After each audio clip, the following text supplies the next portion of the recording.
Hey, what's up guys? petzergling here, bringing you the fourth set of Group E of the Lost Saga MSL, MSL versus UpMagiC. I'm here with Daz, and like I said, this is the losers match, so MSL and UpMagiC both looking for a chance to redeem themselves here, and UpMagiC and MSL really, I would say, the best cheesers of their respective race. You know, people may say UpMagiC is creative, or they might say MSL is actually a good player, but I would really call both of these players you know, maybe not cheesers, but they're definitely not standard players. So I'm really looking forward to an interesting game here. What do you think?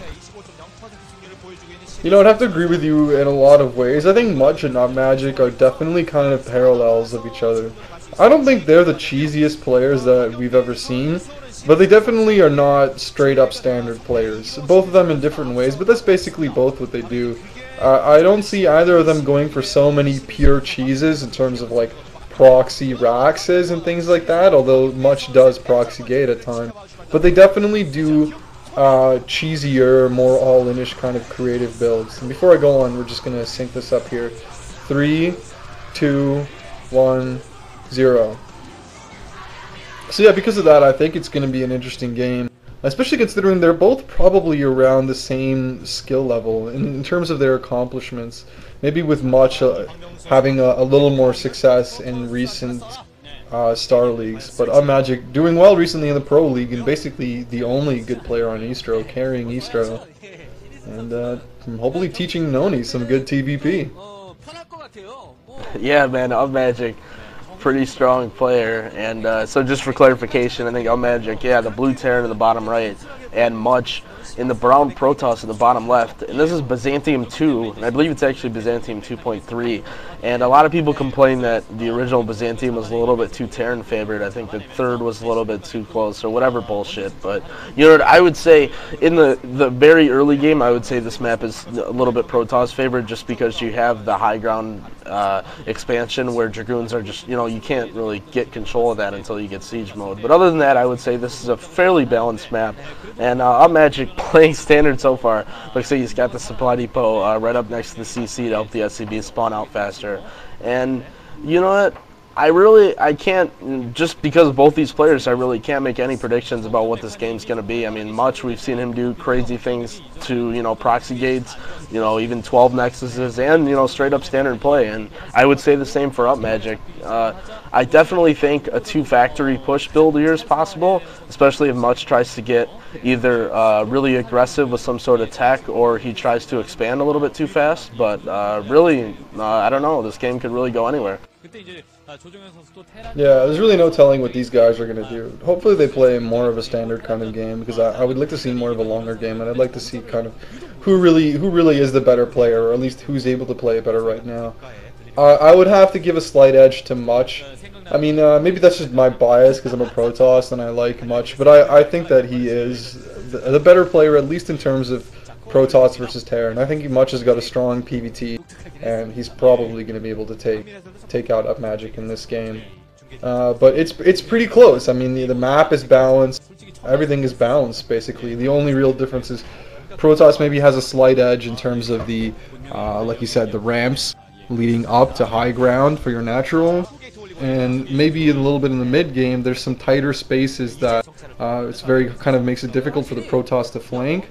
But once the armies get large, it also gives the ability for the Protoss to kind of run around the map and force the Terran to chase him and counterattack. So it kind of works out for both ways. So it's probably pretty even. Well, UpMagiC looking here, going for a really ballsy expansion. He hasn't. Yeah, this is a crazy build. I want to interrupt you. I mean, he didn't even take his gas. I mean, this is a TVZ build here. He went really barracks expand without Marines. I mean, this is just crazy. And MSL went for the 2 gateways. I'm not sure if it was a 10-15 gate, but it was something similar. And I think UpMagiC actually might be in a lot of trouble here. Oh, wow, that was, you know, that was pretty poor there.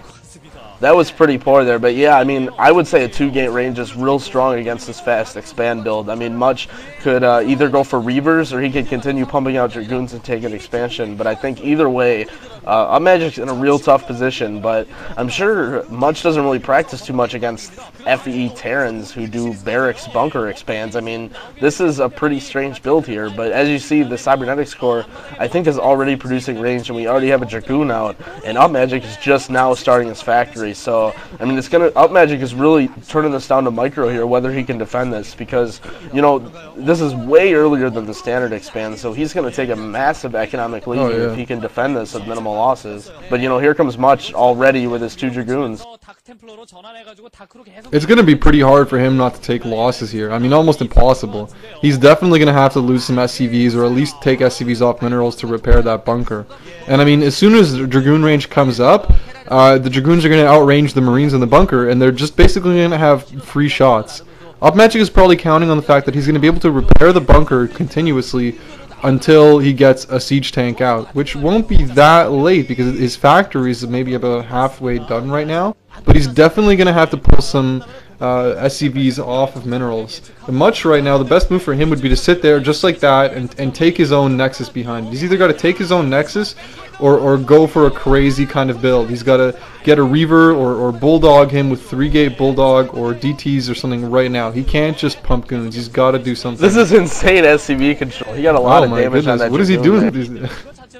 Yeah, really. And one of the difficulties of this build here too is, you know, even if he, you know, you see he's taking a lot of economic damage there, just repairing. Much going, oh my god, DTs. I hate Much so much. Oh my god. I love you, Much. 1 base DT, Much is so strong at this game. But UpMagiC really predicted this. You saw his engineering bay already going up, so as long as he doesn't get his turret picked off by Dragoons. But, you know, this is going to be the real clutch part. I mean, I'm sure we all expected that he wouldn't have died to the 2-gate range now, but, you know, once Much gets, you know, 6 or 7 Dragoons built up, and this tank is going to come out, and he has to protect this tank. If this tank goes down, he's going to be, you know, in a lot of trouble. And I like this little Sim City he built there, how he had the bunker, the barracks, and the command center making a wall, that's a you know, really good already. And, you know, he's got the turret there protecting that tank, too. So, I mean, he knows he planned this build out ahead of time to protect this one tank. And Siege Mode, it looks like, is finished. So, wow, there it is. Okay. So, he is going to actually be able to hold off this attack, producing a supply depot. And I'm not sure if that turret reaches those SCVs on the mineral line, but I think he's really going to be prepared for this DT rush. And Much, you know, already, you know, building his Nexus now, which is way later than UpMagiC. So, as long as UpMagiC doesn't take too much economic damage from these DTs, he's going to be way ahead, you know, besides repairing that bunker. And wow, Stargate, so insanely early Arbiters here from Much, I'm guessing. He's going to go Arbiters, yeah. Looks like yeah. Well, I don't think that UpMagiC is going to be necessarily insanely ahead, because he's basically hasn't even been mining from that expansion until just now. So he's definitely going to have an advantage. But really the part that's giving him an advantage more than anything else is that Much decided to go Dark Templars, which I think was a bad choice. I don't know how he could have expected a Terran player of UpMagic's level to be surprised by a DT rush. I mean, one of the classic weapons in the Protoss arsenal is basically Goon. Okay, he's going for the turret snipe. He's going to try for the turret. He's probably not going to be able to get in here. There's just too well built up, and he just wasted a lot of Dragoon. Wow. UpMagiC held that like a champ. That was such an awesome SimCity was really great. Placement. It was like he knew exactly what Much is going to do. I mean, he knew his exact response. I mean, he had a block off for the tank for the goon range. You know, he transferred the SCVs properly, repaired the bunker. And then, you know, I mean, you saw how the barracks and bunker worked together, where he only needed 3 SCVs to block off the turret from the Dark Templar. So that, you know, Much, you know, just like you said, you know, sure he has an advantage, but those DTs really just sealed the deal. And Much is going to have a really, really tough time coming back in this game. I mean, if he takes a 3rd base right now, he's going to put a timing push at risk here. We see UpMagiC already upping it up to 4 factories as well as an academy, so we may see a somewhat early timing push here from UpMagiC. Yeah, we don't know what timing he's going to choose yet. If he gets a 5th factory up right now, then we know he's going to push quickly for sure. Otherwise, it's basically leaving all of his options open. But either way, even with 4 factories, if Much takes a 3rd base right now and UpMagiC scouts it, then he's going to push out, and the push is definitely going to be strong enough to kill Much. So Much has to be really careful. He basically has to hold on until he gets his Arbiters up and hope for the best. Hope he can use his Arbiters really well, and hope that he catches UpMagiC off guard with the Arbiters. But UpMagiC is playing so well. I mean, he perfectly predicted what Much was going to do. But at the same time, what Much did was fairly predictable. I mean, that's the kind of things that I'm doing to Terrans at sea level on iCup, you know? I mean, if you can manage to goon pressure a Terran, the next thing to do is DT rush, follow it up with a DT rush and hope to catch them off guard. And I think it was pretty much a pretty big stretch to imagine that